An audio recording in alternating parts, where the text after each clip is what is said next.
En todo el mundo desarrollado, los números de las pensiones ya no cuadran. En la década de 1950, había 16 trabajadores por cada jubilado en Estados Unidos. Hoy hay menos de 3. Aún así, les va bien. En Japón, la población activa disminuyó 14 millones desde 1995. En Francia, las pensiones consumen el 14% del Producto Interno Bruto, una de las cifras más altas del mundo.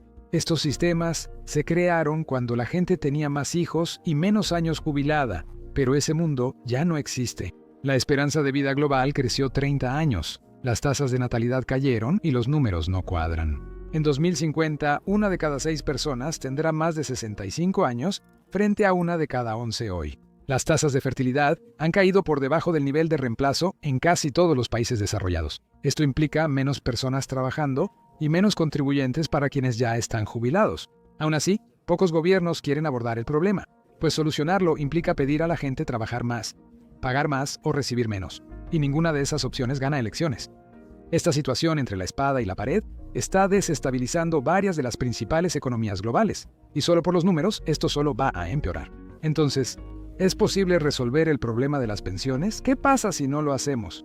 Y finalmente, ¿hay algún país que realmente esté avanzando en este tema? Las pensiones fueron una gran promesa económica del siglo XX. Trabajas, aportas al sistema y luego la sociedad te apoya al jubilarte. Pero ese acuerdo solo funciona si las cuentas cuadran y cada vez más no es así. La mayoría de los sistemas de pensiones en el mundo funcionan con lo que se llama un modelo de reparto. El dinero que pagas hoy no se guarda a tu nombre, va directamente a los jubilados actuales. Luego, cuando sea tu turno, la siguiente generación de trabajadores financiará tu jubilación. Este sistema funcionó bien después de la Segunda Guerra Mundial, ya que las economías crecían, las tasas de natalidad eran altas y había suficientes trabajadores por jubilado. En 1950, Estados Unidos tenía más de 5 veces más trabajadores por cada jubilado que ahora. Y eso significaba una base masiva de contribuyentes, apoyando a un número relativamente pequeño de personas que recibían beneficios. Hoy, esa proporción bajó de 16 a solo 2.7 trabajadores por jubilado. Recuerda que esto incluye la incorporación de mujeres al mercado laboral, por lo que el cambio es aún más drástico de lo que indican los números. Para el año 2035, se espera que caiga aún más, a 2.3. Estamos viendo esta tendencia en todas partes. En Europa, Japón y Corea del Sur, la proporción es peor. Algunos casi tienen 2 trabajadores por jubilado. Esto es lo que los economistas llaman crisis de tasa de dependencia. Muy pocas personas trabajando para mantener a demasiadas personas que no trabajan, y las consecuencias son enormes. En Estados Unidos, el mayor peligro es la insolvencia, la incapacidad del sistema para cubrir lo que debe a sus jubilados. Estados Unidos administra el sistema de pensiones más grande del mundo, con más de 73 millones de personas recibiendo seguridad social. Está financiado por un impuesto sobre la nómina del 12.4%, repartido entre empleados y empleadores, así que, en teoría, el sistema se equilibra solo. Si suficientes personas aportan, debería alcanzar para pagar, pero ese equilibrio se está rompiendo. Para el año 2035, se proyecta que los fondos combinados de la seguridad social se quedarán sin reservas. Los impuestos sobre la nómina solo cubrirán alrededor del 83% de los beneficios prometidos, en comparación con la cobertura de décadas pasadas. En otras palabras, a menos que algo cambie, los jubilados podrían ver un recorte automático del 17% en sus ingresos. Para un jubilado estadounidense promedio con $1,900 al mes, perder $300 es inaceptable. Aún no estamos considerando la inflación. Incluso si los beneficios se mantienen igual en el papel, los precios en aumento ya están erosionando lo que esos dólares realmente pueden comprar. Esto significa que cada cheque de seguridad social pierde valor real cada año, y eso solo a nivel federal. Los fondos de pensiones estatales enfrentan graves problemas. Para 2022, las pensiones estatales estaban subfinanciadas por $1.270 billones. En Illinois, Nueva Jersey y Kentucky, los planes de pensiones públicas cuentan con menos del 60% de los activos necesarios para futuros jubilados. Ese déficit es cerca del 7% de los ingresos por jubilación anticipada de esos estados. Ahora, si el problema de Estados Unidos es quedarse sin dinero, el de Japón es quedarse sin gente. Con una edad media de casi 50 años, Japón tiene la tercera población más vieja del mundo, solo por detrás de Mónaco y Saint Pierre. Para el año 2050, cerca del 40% de los ciudadanos japoneses tendrá más de 65 años, y desde 1995, su población en edad de trabajar se ha reducido en 13 millones. El gasto en pensiones ya supera el 9% del Producto Interno Bruto de Japón. Además de que demasiadas personas se están jubilando, Japón también carga con una generación perdida que nunca tuvo una oportunidad justa de ahorrar para su jubilación desde el principio. Tras el estallido de la burbuja económica en Japón, a inicios de los 90, las empresas frenaron contrataciones y bajaron salarios. Millones de jóvenes graduados en Japón quedaron fuera de carreras corporativas y tuvieron que aceptar empleos temporales o de medio tiempo. Ahora llaman a esta época la era de hielo del empleo. En este periodo, los empleados trabajaron sin prestaciones, seguridad laboral, ni acceso al sistema principal de pensiones. 30 años después, esa generación entra a los 40 y los 50 años con pocos ahorros, pensión irregular y sin red de seguridad. Economistas alertaron que al llegar la jubilación, Japón podría enfrentar una crisis por millones de adultos mayores sin pensión. Es una visión alarmante para un país que ya está al límite. El gobierno gasta más que nunca en pensiones y salud, cerca del 20% de la economía de Japón. Para mantenerse al día, se ha endeudado tanto que la deuda pública supera el 250% del Producto Interno Bruto, la más alta del mundo desarrollado. Francia enfrenta un tipo diferente de presión. No es insolvencia, sino el peso fiscal que las pensiones ponen sobre el presupuesto nacional. Las pensiones consumen cerca del 14% del Producto Interno Bruto en Francia, una de las tasas más altas del mundo. Cada euro gastado en mantener a flote el sistema de pensiones es un euro que no puede destinarse a hospitales, infraestructura, energía, defensa o simplemente a equilibrar el presupuesto nacional. Luego está China. A diferencia de Japón o Francia, su sistema de pensiones es relativamente nuevo, pero envejece a gran velocidad. Décadas de la política de un solo hijo han dejado a China con una base reducida de jóvenes trabajadores y una población de adultos mayores que crece rápidamente. En 2050, casi 366 millones de chinos tendrán más de 65 años, superando la población actual de Estados Unidos. Según las previsiones del gobierno, el Fondo Nacional de Pensiones de China podría quedarse sin fondos a principios de la década de 2030. Esto representa un gran desafío para un país donde la gente se acostumbró a mejorar rápido su nivel de vida. China, a diferencia de las economías avanzadas, no ha tenido décadas prósperas para acumular ahorros privados. Millones de jubilados dependerán de un sistema que quizá no esté disponible cuando más lo requieran.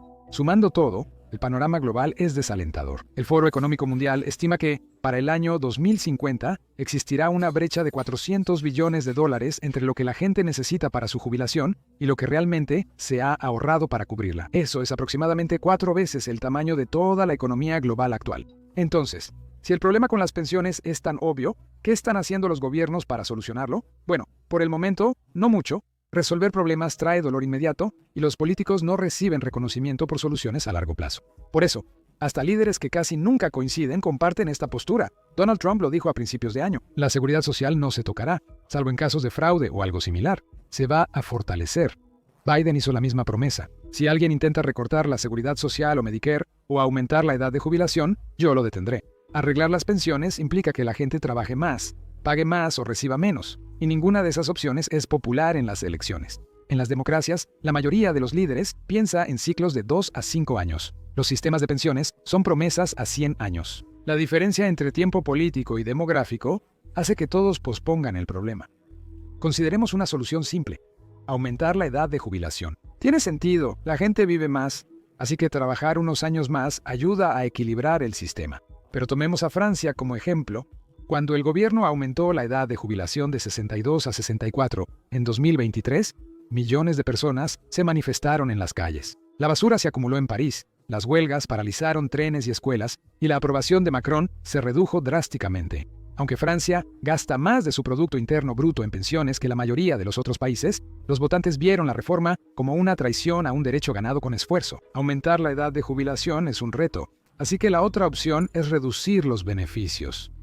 En teoría, si falta dinero, se reducen los pagos, pero en la práctica puedes llevar a millones de adultos mayores a la pobreza. En Francia, casi una cuarta parte de los jubilados depende solo de su pensión. En Japón, 1 de cada 5 adultos mayores vive en pobreza relativa, lo que significa que incluso recortes modestos podrían llevar a cientos de miles de personas por debajo de la línea de pobreza, y la inflación solo está empeorando las cosas, disminuyendo el valor real de esos pagos año tras año. Existe otra dimensión en este dilema. Los votantes mayores suelen asistir más a las urnas. También son quienes más tienen que perder con las reformas de pensiones, así que los políticos tienen todos los incentivos para proteger los beneficios, aunque eso afecte el presupuesto después. Ahora, si los gobiernos no pueden recortar el gasto, su siguiente paso es aumentar los ingresos. generalmente pidiéndoles a los trabajadores más jóvenes que paguen más. El problema es que aumentar los impuestos sobre la nómina afecta a todos los grupos que ya se sienten presionados por los costos de la vivienda, la deuda estudiantil y la inflación. En lugares como Reino Unido y Japón, los jóvenes cada vez dudan más de que algún día verán los beneficios por los que están pagando. Si los impuestos aumentan mucho, los jóvenes trabajadores pueden irse a países con menos impuestos para buscar mejores oportunidades. Pero existe una cuarta opción: la privatización. Los sistemas privatizados pasan la responsabilidad del gobierno al individuo y reducen la presión financiera pública a largo plazo. Chile lo intentó en 1981. Sustituyó el sistema estatal de pensiones por cuentas privadas manejadas por firmas de inversión. Y al principio fue un éxito. El modelo recibió elogios internacionales e inspiró reformas de pensiones en América Latina y Europa del Este. Con el tiempo surgieron grietas.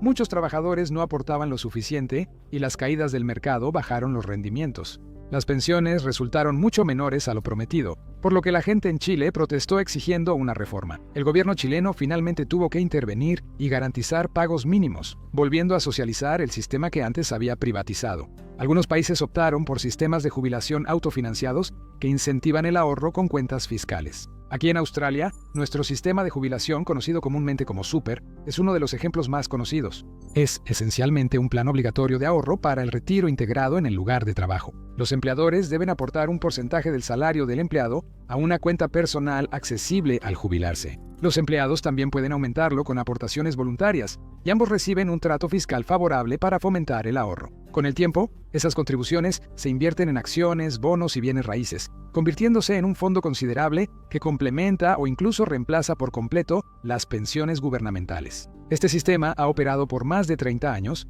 y convirtió a Australia en uno de los principales tenedores de activos para el retiro, más de $4 billones en total. Eso es más grande que todo el Producto Interno Bruto anual de Australia. En teoría, el modelo reduce la presión sobre los presupuestos de pensiones públicas al trasladar la responsabilidad a los individuos y empleadores, pero en la práctica viene con grandes sacrificios. Las exenciones fiscales para incentivar el ahorro resultan costosas para el gobierno. Cada año se pierden cerca del 1.9% del Producto Interno Bruto en ingresos. Ese dinero podría usarse en salud, educación o infraestructura.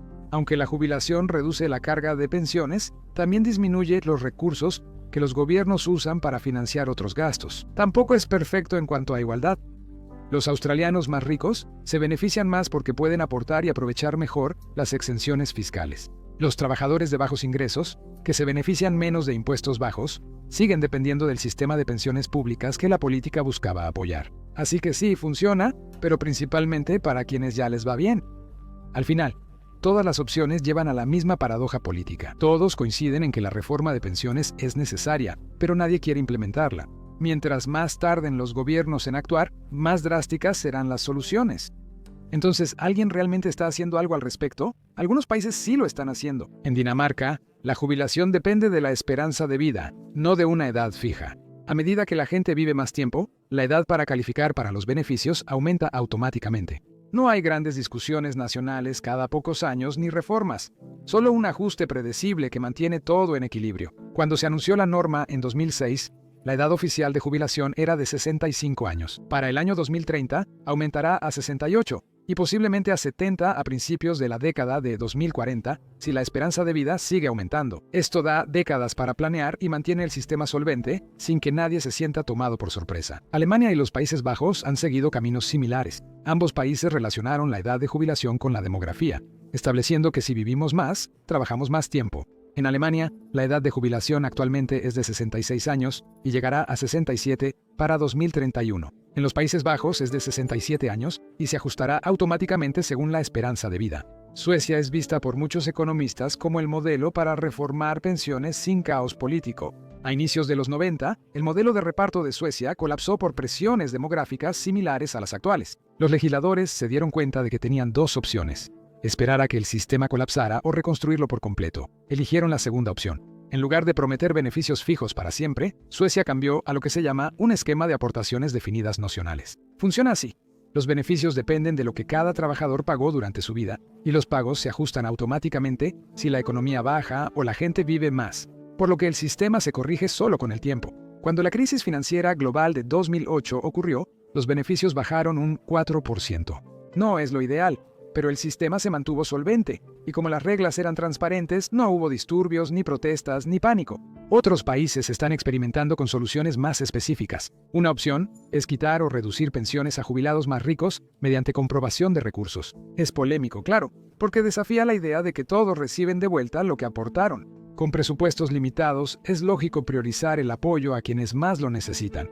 Australia y Canadá utilizan algún tipo de evaluación de recursos. En Australia, los jubilados con altos ingresos o saldos grandes en su superannuation pierden parte de su pensión pública al superar cierto umbral. En Canadá, el suplemento de ingreso garantizado eleva las pensiones de adultos mayores de bajos ingresos y se reduce conforme aumentan sus ganancias. En Nueva Zelanda, todos los mayores de 65 años reciben una pensión fija llamada superannuation, sin importar sus ingresos. Se graba como ingreso regular, lo que significa que los jubilados más ricos devuelven una parte a través de impuestos más altos. Es una manera más simple y clara de dar apoyo, manteniendo la idea de que todos contribuyen y todos se benefician.